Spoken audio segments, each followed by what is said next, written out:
Ito partner, naku may nagalit partner. Sino? May nagalit sa social media. May nagwala partner. Si Kong Pulong Duterte. Binira muli si Tariela partner. Ayun na. Ay, basahin natin partner, maganda po ito. Palike po muna, pa-share at pa-subscribe.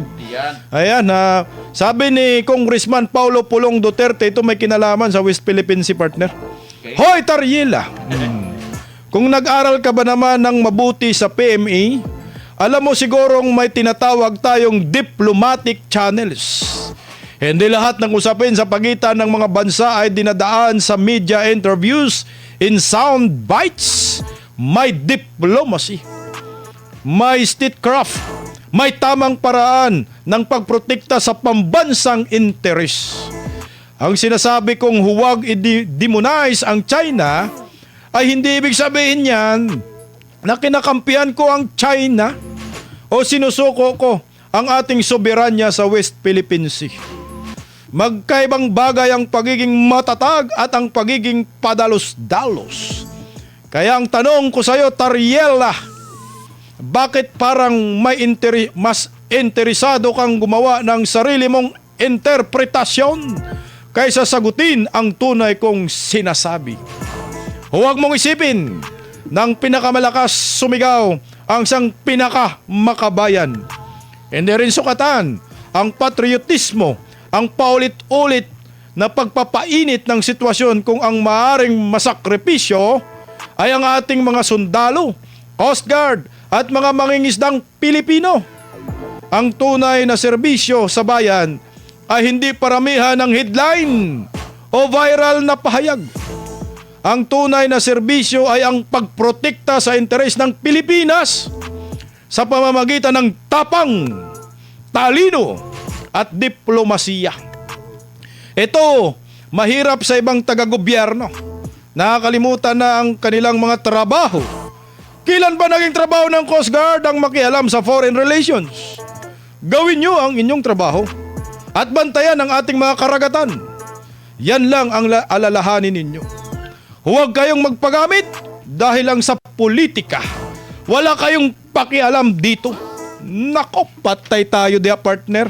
Partner, komentuhan mo yung pahayag ni Kong Pulong Duterte. Ito, napakaganda ng sinasabi dito ni Congressman Pulong Duterte, no, na huwag kayong magpagamit. At ito nga po yung bandang last partner. No, ito yung mahirap sa ibang taga-gobyerno. Nakakalimutan na ang kanilang trabaho. Kailan ba naging trabaho ng Coast Guard ang makialam sa foreign relations? Gawin nyo ang inyong trabaho at bantayan ang ating mga karagatan. Yan lang ang alalahanin ninyo. Partner. Partner. Iba binabantayan. Ano? Malita. Alam mo partner, tungkol dito sa sinasabi ni Congressman Pulong. Alam niyo isa pa sa dapat nilang bantayan ng Coast Guard dito partner. Yung nakaraan lang partner diyan sa bandang Batangas, mayroon na daling mayroon na naman na huling shipment ng mga illegal drugs partner. Nako. Oo. Bagay Coast Guard din ang nakaano nun partner. Bumangon muli nga. Oo. Pero partner, sa totoo lang, itong Coast Guard, tama sinasabi dito ni Congressman Pulong Mukhang itong Coast Guard na ito, nagpapagamit na ginagamit sila, na gustong-gusto naman nila. Kumbaga ganito partner yung trabaho nila, dapat magbantay sila ng karagatan, hindi sila tagapagsalita ng karagatan. Partner, iba na ang ng Coast Guard partner. Bakit partner? Diba noon, hanggang Pangulong Duterte, ang Coast Guard ay nagbabantay sa karagatan. Oo. Karagatan talaga partner. Oo. Ngayon, tanungin mo, saan ang Coast Guard? Saan ang Coast Guard partner? Ang Coast Guard ay nagbabantay na sa MRT. Hindi lang pang karagatan, pang release pa. Natawa ako dyan partner kasi pag sinabi mong Coast Guard, dapat sa dagat yan. Ay, wala na ngayon kay BBM. Nasa release na. Baka magtaka tayo partner. Ito yung malupit partner Baka yung Philippine Air Force natin sa dagat na magpunta. Nako, naloko na. Tapos yung Coast Guard ngayon maging Philippine, doon na sa Himpapawid. Magpatrolya. Nako, naloko na partner. Baka magugulat tayo partner. Yung mga barko ng mga Coast Guard partner ay nasa release na.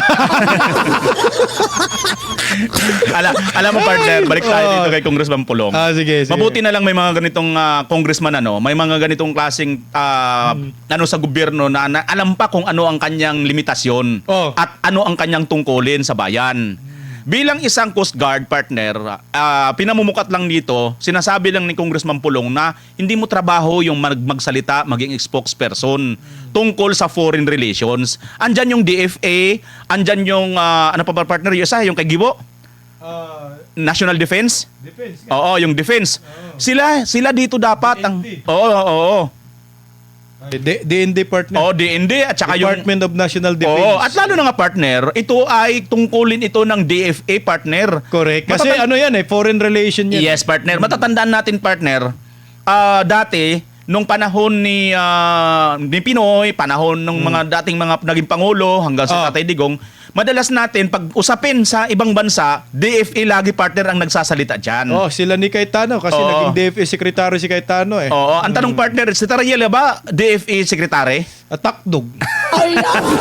Hoy partner, sabi ni partner kamuti mo to. Speaking of Coast Guard, nasa rally na rin, nagbabantay.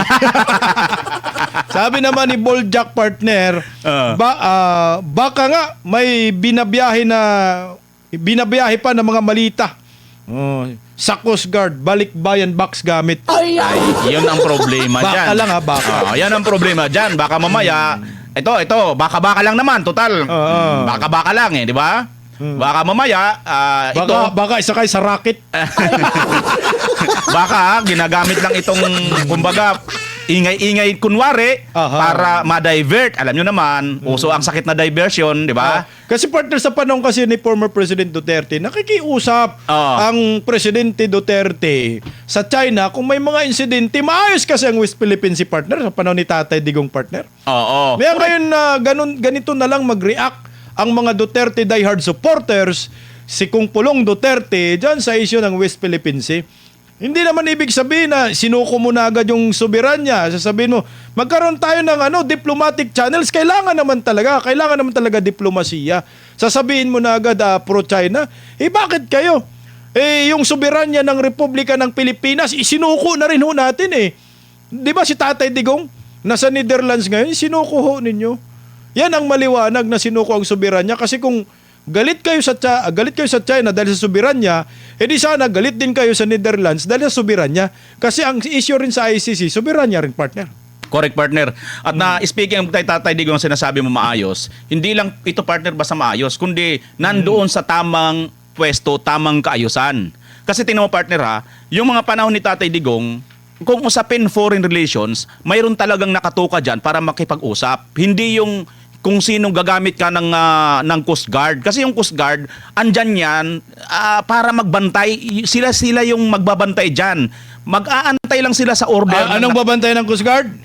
Siyempre, yung natin, yung ating karagatan. Hindi release Hindi release. Ngayon, partner, mag-aantay sila ng order sa taas, sa Department of Foreign Affairs at sa Pangulo. Kung anong order, sinasabi ng Pangulo. Sabi ng Pangulo sa Foreign Affairs, ganito ang gawin mong diplomasya dyan sa China. Ngayon, ito namang Foreign Affairs, aantayin lang ng Coast Guard. Sir, ano ang signal ninyo? Anong gagawin namin action dito? Mayroon nang pumapaligid sa amin dito. Sasabihin ng Foreign Affairs, relax muna kayo dyan, makikipag-usap muna ako sa patahimikin yung Coast Guard. Wag muna kayo dyan angal ng angal. Wag kumahol. Wag kayo ng kahol dyan kasi yung kahol ninyo dyan, bubumbahan na naman kayo dun sa kabila, maggigin lang Tapos, kayo. tatawagin na naman tayong unggoy. Magagalit na naman kayo pag tinawag na unggoy naman talaga. Partner, ang nangyayari tuloy dito, nagkakaroon lang ng mas lalo pang matinding sigalot dahil nga sa may maingay doon na kahol ng kahol na hindi naman dapat. Naguguluhan yung China. Sino ba yung namin papakinggan? Si Tariela ba na nagalit na sinabihang unggoy tayo? Partner, siya ngang nangunguna noon, di ba? Ginawa niya rin ng meme si noon, hindi naman sa pagtatanggol President partner. Xi Jinping noon. Kasabihin pro-China. Di ba? Hindi, siya naman nanguna noon. Parang gumanti yung China. Ngayon. Ginawang unggoy. Nagalit. Tapos, magagalit Tinamaan si Kiko dyan eh. Galit yung mga dilawan dyan, partner eh. Unggoy, hindi nila matanggap-tanggap. Sinusuportahan nila. Unggoy din eh. Yan ang masaklap partner kasi nga, ang nangyayari, kitang-kita dito partner na dahil sa kawalan nila ng masusi at tamang mga aksyon, napupunta na lang sila sa mga walang direksyon. Correct. May direction sila, partner. Ano yung partner? Papuntang impyerno. Hoy, speaking of direction, partner, kawawa naman po ang mga manggagawa, partner. Dahil dito sa 85 pesos na pangako ni PBBM sa mga ordinaryong empleyado, nakarating na po, partner, sa Senado ang isyong ito.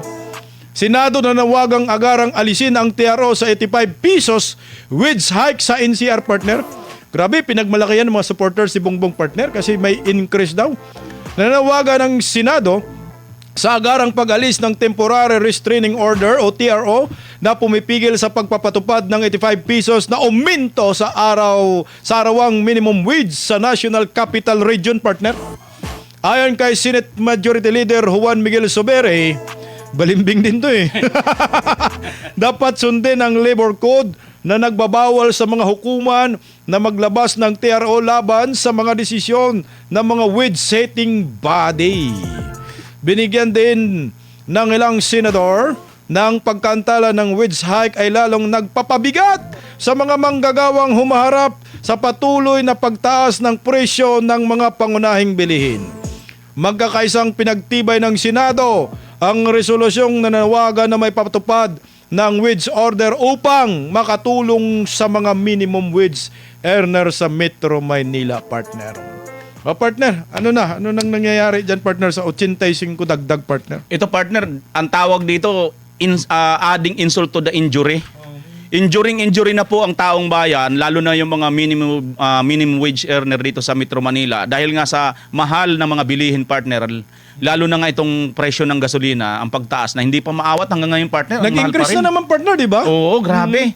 So, dahil dyan, partner, nagkaroon nga ito ng ng maraming pag-aaral, dumating sa punto na ito na nga, nagkaroon na nga, pinagmalaki pa itong increase sa SUNA. Pero madalit sabi, partner, mayroon palang lalabas isang RTC judge. RTC ito, partner, di ba? Oh, correct. RTC. Sa Pasig, partner, Oo, sa diba? Pasig. Bigla na lang maglalabas na ngayon. Buong Metro Manila Kunyari lang pala yun, partner, no? Oo. Nagamit lang talaga sa SUNA yun, partner, para magpapalakpak, partner, pero ang resulta pala wala. Oo, para bang ang dating, sandali, bubudulin ko muna kayo pagdating sa SUNA. Pagdating naman ng pwede naman natin to bawaan ka agad ng ganitong Oo. issue, partner, na pagpalabas ka lang ng tapos pag-usapan na naman. Tapos ngayon nagkukunwari na pinigilan ng mga senador. Oo. Tapos mga kakampi pa niya nagpigil, partner, na wag naman harangin, ipatupad na. Oo, Parang pinalabas pa nila, may sila, parang nagmagandang loob sa mga empleyado, partner. Oo, sa labor sector. Grabe, ang galing gumawa ng script. yun nga, partner, ang napapansin natin, napaka-ipokrito nito mga ito, no? Napaka walang hiya talaga kung isipin mong ganun. Ang magsasuffer dito, partner, yung mga kababayan natin na mga mahihirap eh. Paano talaga? Walang hiya, partner. Makapal mukha, partner. Oo. Hindi pala makapal mukha, partner. Kasi nga Makapal balat. Balat buhaya eh. kasi wala kasi magabanggit, partner, sa SUNA eh, no? Wala, Walang partner. masabi sa SUNA, partner. Wala, Biruin mo pa naman. Ang isa sa nabanggit sa SUNA, racket. Racket, partner. Oo, ang racket pala, partner. Mahilig sa racket, magbalita, partner. Dapat dilina nila anong racket to eh. Oo, Kasi racket ngayon, ubos ng pera, nasa malita na eh. Partner, may napanood ako dyan sa programa ni Ted Pailon, no? Yung racket pala na yun, partner, doon sa isang nag-interview niya, ang laki lang pala niyan, 10 feet, partner. Malit lang, 10 feet. Pagkatapos daw, partner, alam mo kung gaano yung kataas ang lipad niyan, partner? Parang baka pisot yan, partner. Ito, partner, ang malupit. Di ba, racket? Parang mga siraulo na sa gobyerno ngayon. Sandali, partner. Sige. Ang iisipin mo, di ba, racket yan, ha? Hindi, rocket talaga. No, rocket. Rocket. Di ba, outer space ang pupuntahan niya na? Partner, yung na-interview, Saan papunta yan? hindi daw makakarating sa outer space. Saan pupunta? Diyan lang sa Sa Ilocos lang? Banda lang dyan, sa taas, sa second floor. Hindi na second floor lang. Tapos ito, partner. Ano papaputok ito pang nila? tanong, partner. Fireworks? Ito pang tanong, partner. Gaano katagal lang ililipad niyan? Gano'ng katagal? Gaano katagal? Gano'n ba katagal? Ay, wala pa daw 1 minuto, partner. Anak ng kagwang, ilang milyong gastos yan? Tapos, babagsak ninda agad dyan, wala pang 1 minuto. Parang Grabe. gano'n, bro?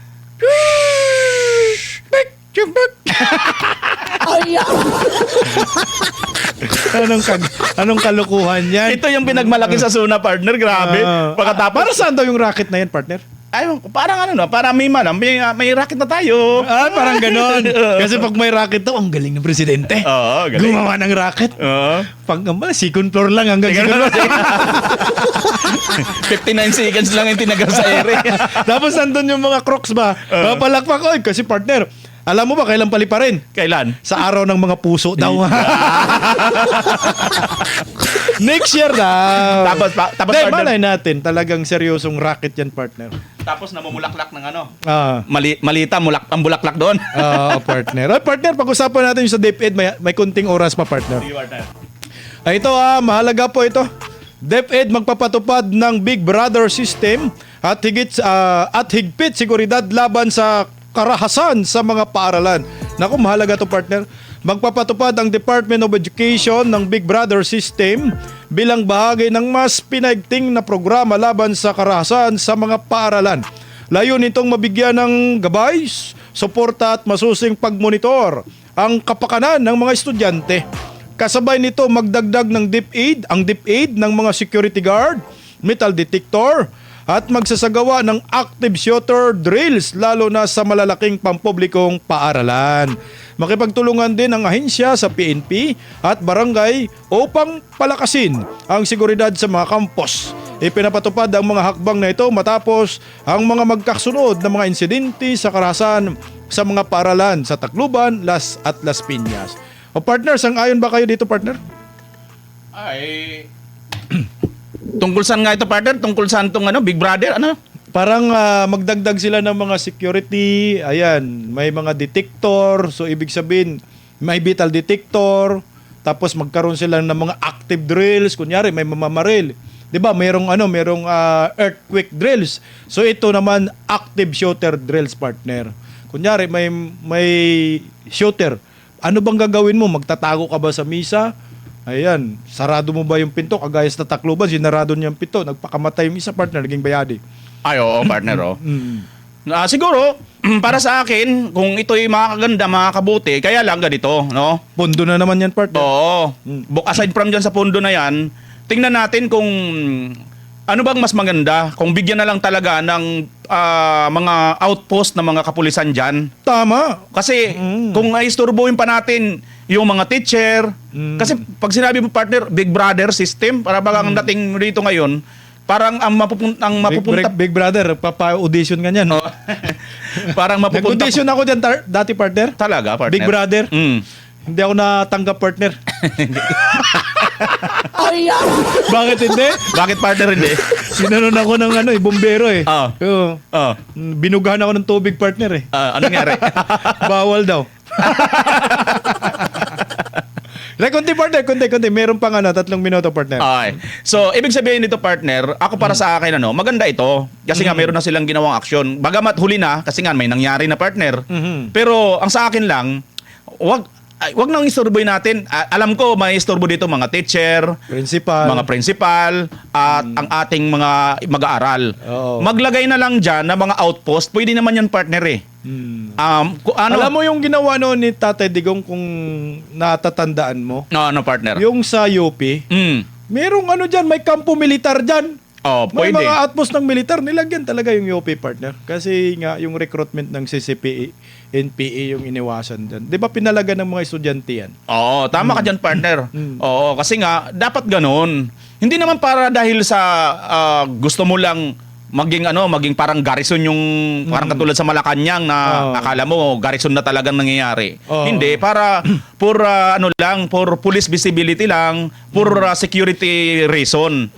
Pag combine, partner, marami po, almost lahat ng mga eskwelahan sa atin may mga katabi ng mga barangay outpost, barangay partner? Barangay hall. Oo. So doon, maglagay lang ng post, 1, 2 barangay tanod plus 1, 2 pulis din Lagyan na. ng pulis. Kaso ang pulis ngayon, partner, busy na rin, partner. Saan sila busy, partner? Sa rally. Sara.